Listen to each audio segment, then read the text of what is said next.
क्या मांग है? पारा टीचर का जो मांग चलता आ रहा है बहुत दिनों से, क्या मांग है? देखिए, आज राज्य में हेमंत सरकार है। निश्चित रूप से इस सरकार को लाने में राज्य के 62,000 पारा शिक्षक और उसका परिवार का अहम भूमिका है। हमने बहुत आशा और विश्वास के साथ में हेमंत सरकार का गठन किया कि ये हमारे बहुत पुराना मांग, आज 20 वर्ष से जो हमारा पुराना मांग रहा है, एक मांग वेतनमान, ये हमें पूरा देने का काम करेंगे।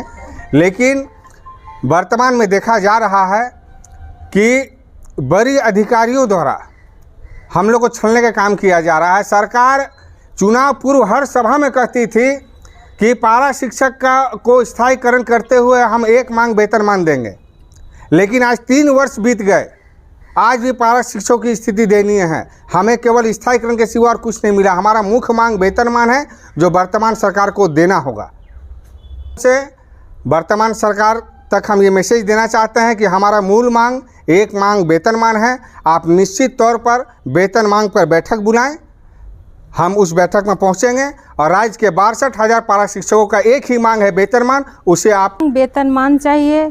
झारखंड सरकार को हम लोग बहुत कठिन ये करके लाए हैं और ख़ास करके शिक्षा मंत्री जगन्नाथ महतो पर बहुत ही भरोसा था, पर वो भरोसा धीरे धीरे वो तोड़ रहे हैं।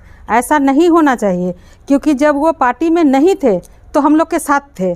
जब उनके हाथ में ही शिक्षा विभाग है तो फिर आके पीछे क्यों हट रहे हैं? लेंगे तो उन्हीं से लेंगे और देना उनको पड़ेगा, चाहे जिस तरीका जो भी हो।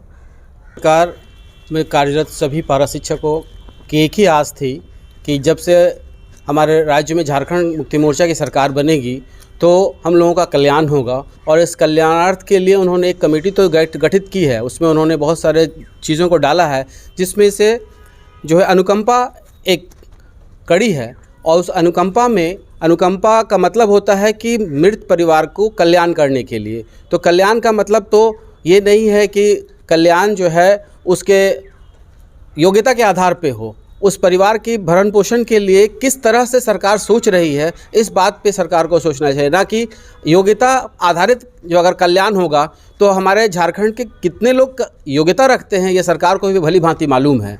इसलिए सरकार से हम लोगों का यही विनम्र निवेदन होगा कि जो भी कल्याण कोष के बारे में बात हो, जो भी अनुकंपा पे आधारित बात हो, वो अनुकंपा के लिए जो है योग्यता ना देखकर, बल्कि परिवार का एक सदस्य को किसी भी पद पे, चाहे वो जिस पद के लायक हो, मरणोपरांत उस परिवार की रोजी रोटी चल सके, इस बात का सरकार ध्यान रखे। अगर योग्यता उस पर सरकार लगाती है तो ये हम लोगों के साथ घोर अन्याय होगा। अगर जिसके बच्चे योग्य नहीं होंगे उस परिवार का क्या होगा, उस परिवार का भरण पोषण कैसे होगा, इस पर